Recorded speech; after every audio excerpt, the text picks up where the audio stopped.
একটা কথা জানবেন মা, ভগবান কারোর পতন বা দমন বা প্রাণ চাই না। জগতে এক দুঃখীর দুঃখে যদি সবার দুঃখ দূর হয়, তাহলে ওই একজনের দুঃখটা হয় বলিদান। আর জগতে মহৎ কিছু প্রতিষ্ঠা করতে গেলে বলিদান প্রয়োজন হয়।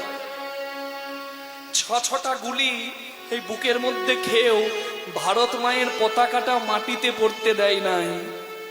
সেই মাতঙ্গিনী হাজরার মাটি এই মাটি, ক্ষুদিরাম বসুর মাটি এই মাটি, বিনয় বাদল দীনেশের মাটি এই মাটি, নেতাজি সুভাষচন্দ্র বোসের মাটি এই মাটি। তাহলে তারা যে বলিদান করেছে, তারা কি মূর্খ, তারা কি বোকা? কি দরকার ছিল নিজের জীবনটা উৎসর্গ করার? তারা নিজেদের বলিদানটা দিয়েছে কেন? আমাদের মুখে হাসি ফোটানোর জন্য। আজকে ভগবান মনে মনে ভাবলেন, বারবারিক তুমি সত্যি বীর, কিন্তু জগতের মঙ্গলের জন্য তোমার বলিদান লাগবে।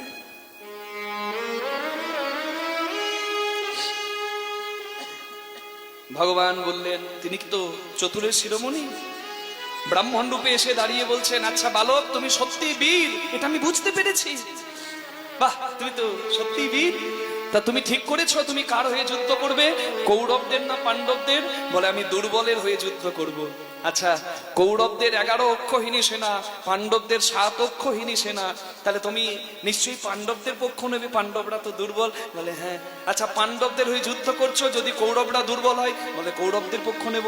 আবার কৌরবদের হয়েছো, পাণ্ডবদের হারাচ্ছ, পাণ্ডব সংহার করছো, পাণ্ডব যদি দুর্বল হয়, বলে পাণ্ডবদের। কৌরব দুর্বল হলে কৌরবদের, পাণ্ডব দুর্বল হলে পাণ্ডবদের।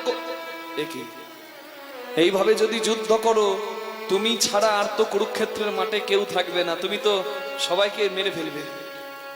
এটাই কি তুমি চাও? না না, আমি ওটাই বলছি। তুমি তো বীর, আমি ঘোষণা করে দেব তুমি সত্যি বীর, তুমি ঘটোৎকচ নন্দন বারবারিক সত্যি বীর। তবে আমি বলি কি শিশু, হ্যাঁ, তোমার যুদ্ধ করাতে অমঙ্গল হবে।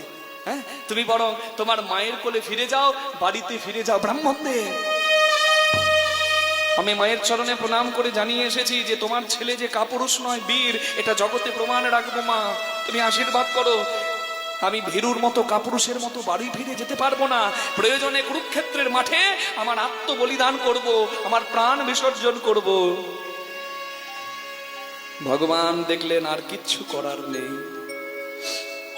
বারবারিককে বললেন, বেশ বাবা, তাহলে এবার আমি বিদায় নিই। ও হ্যাঁ, আমি যে সকালবেলায় তোমার কাছে এসে দাঁড়িয়েছি, নিশ্চয়ই